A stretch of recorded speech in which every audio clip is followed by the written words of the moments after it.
지난 시간에는 공자와 관계된 나이를 나타내는 성어를 봤었습니다.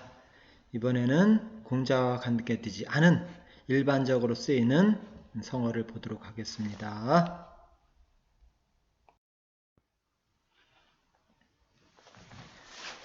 자, 첫 번째 사진 봐요.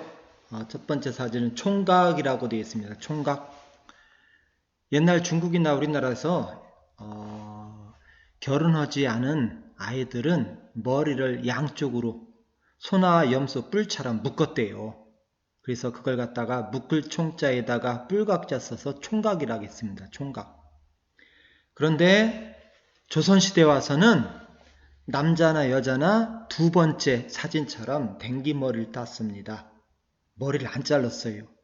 왜냐하면은 공자가 편찬한 예기란 책에 보면은 신체 발부는 수지부모라 불감회상이 효지시하요 하는 문장이 있어요. 뭐냐면은 우리 몸 머리카락 하나도 부모님이 주신 거기 때문에 자르면 안 된다 그런 얘기가 있어요. 그래서 머리를 남녀 불문하고 자르지 않고 뒤로 댕기다 썼습니다. 그런데 이제 성인식을 했어요. 성인식을 관례라고 합니다. 관례. 위에 보면 20세 약관이라고 하는데 밑에 관례라고 하죠. 관례. 갓관자 예도리자입니다. 갓을 처음으로 쓰는 걸 관례라고 해요. 여자는 그걸 갖다가 계례라고 있어요. 계례. 20세 거기 여자는 15세에 계례를 올렸다 그렇게 됐죠. 자, 남자는 20살 되면 관례를 했고 여자는 15살 되면 계례를 했어요. 관례는 뭐냐면은 두 번째처럼 댕길 땄던 것을 풀어서 위로 상투를 틀어요. 상투를 틀고서 관을 쓰는 거고 갓을 쓰는 거고 여자는 그걸 풀어가지고 뒤로 똘똘 묶어서 비녀를 꽂습니다. 쪽진 머리라고 해요. 그 사진처럼. 그렇게 하면 그걸 계례라고 하는데 이렇게 되면 성인이 되는 거예요. 결혼 안 하면은 남자는 20살에 여자는 15살에 성인으로 인정해 줬습니다. 그런데 만약에 일찍 결혼하게 한다. 남자가 15살에 결혼하고 여자가 10살에 결혼하는 경우도 있었어요. 그때는 결혼식 올리기 전에 관례와 계례를 했어요. 이건 성인이기 때문에 성인이 된 사람만 결혼을 시켰습니다. 관례나 계례를 않고서 결혼시키는 법은 없었어요. 그래서 옛날 사람들은 평생 4가지를 사람은 거친다라고 했어요. 첫 번째 관례, 결혼하기 전에 성인식 하는 거예요.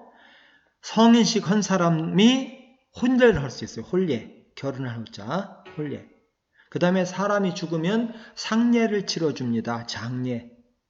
그럼 죽은 다음에도 귀신도 우리와 같은 삶을 산다고 여겼어요. 그래서 죽은 날 1년에 한 번씩 제사를 치렀었습니다.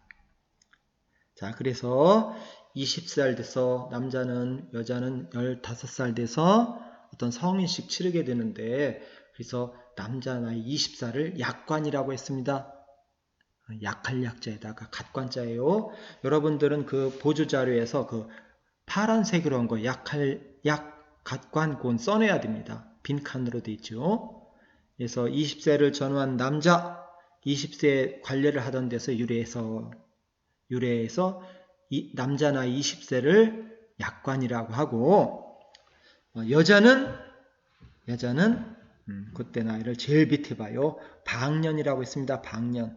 꽃달방자 나이년차. 꽃처럼 아름다운 나이에서 20세를 전후한 왕성한 나이 여자를 방년이라고 했어요. 방년. 자, 여기서 잠깐 밑에서 네 번째 줄 본 명, 아명, 자 그렇게 나옵니다. 자, 명은 이름입니다. 이름. 아이가 태어나면은 옛날에도 이름을 지어줬습니다. 그런데 그 이름은 함부로 부르는 게 아니에요. 이름은 신성하다 해서 족보에 올리기 위해 지은 거고 그 다음에 이름을 부를 수 있는 사람은 부모님과 스승과 윗사람을만 부를 수 있었습니다. 함부로 부르는 것이 아니었어요.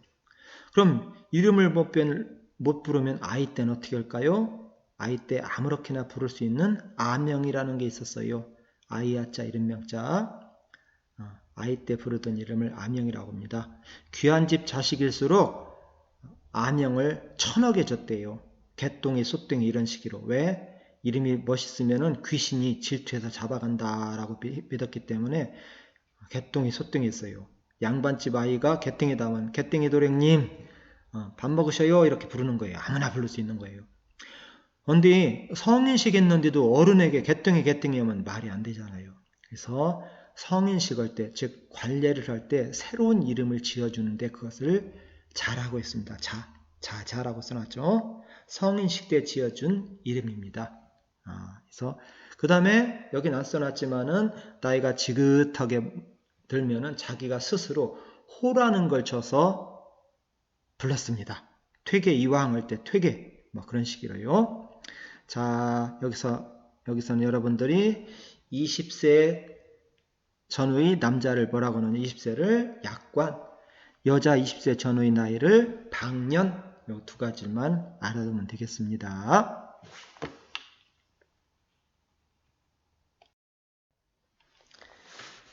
자, 70세를 뭐라 하겠느냐, 지금으로부터 약 1500년 전의 중국의 당나라 때 유명한 시인 두보라는 사람이 있었어요.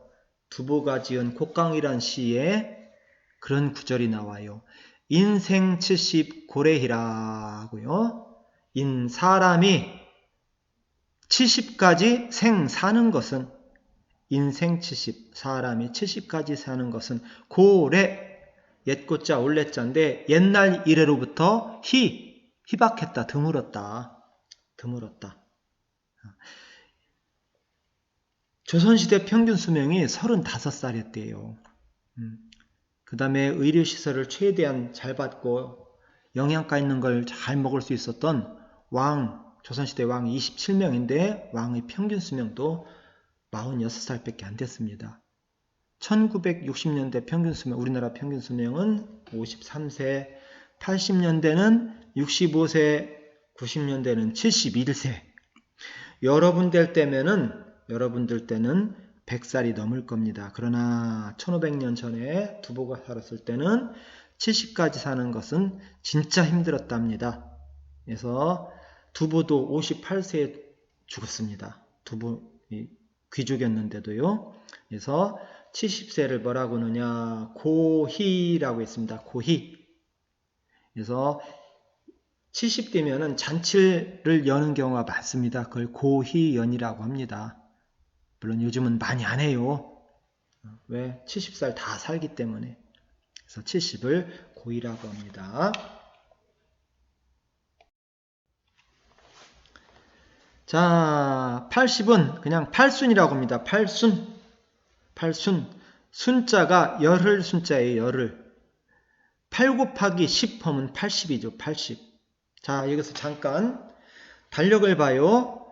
1일부터 10일까지가 제일 위에 배치되어 있고 11일부터 20일까지가 중간에 있습니다. 21일부터 30일 또는 31일까지가 제일 아래에 있어요.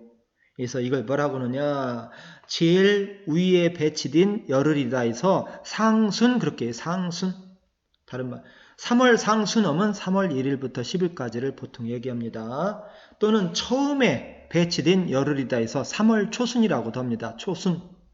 그 다음에 3월 11일부터 20일까지를 중순이라고 해요. 가운데 배치된 열흘. 그 다음에 하순 아래 하자 쓰죠. 21일부터 30일까지를 3월 하순, 그런 식으로 표현하는 것 들어봤을 겁니다. 자, 81세를 망구라고 했습니다. 망구. 발할망, 9구, 90을 바라볼 수 있는 나이. 오래 살아서 이제는 81살 되면 잘하면 90살까지 살 수 있는 나이다 해서 장수를 기원하는 의미로 81세를 망구라고 했습니다. 근데 그 말에서 변한 것이 할망구란 말이 여기서 나왔다고 합니다. 원래 할망구는 축복의 말이었었는데 요즘 할망구 하면 혼납니다. 할망구 하지 마요. 88세를 미수라고 합니다. 쌀미자 나이 숫자. 쌀미자를 분해하면 있죠. 8팔자에다가 10십자에다가 8팔자가 됩니다. 위에 점 2개는 8팔자를 거꾸로 쓴 거예요. 농부가 모를 심어서 추수하여 방아를 찧어서 쌀 한 톨을 먹을 때까지 농부와 어머니 손길이 88번이나 갔답니다. 요즘은 그렇게 안 갑니다. 농사도 기계로 짓고 그 다음에 마트에 가면 씻어놓은 쌀까지 있습니다. 씻어놓은 쌀 갖다가 쿠크에다 넣어놓고서 물 붓고서 눌러놓으면 칙칙칙칙 쳐다가 후크하면 먹을 수 있어요. 요즘은 아주 쉽게 먹을 수 있지만은 옛날에는 쌀 한 톨 먹으려면은 88번이 손이 갔다고 해서 88세를 미수라고 합니다. 미수.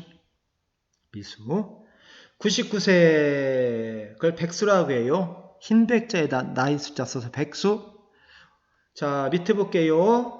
100백자에서 제일 위에 있는 한일자 빼버리면은 100-1하면 99죠. 이걸 파자놀이라고 하는데 여기서 나온 겁니다. 99세를 백수라고 합니다. 이 밖에도 상당히 많은 말들이 있지만은 많이 쓰는 것만 일단 골라봤습니다.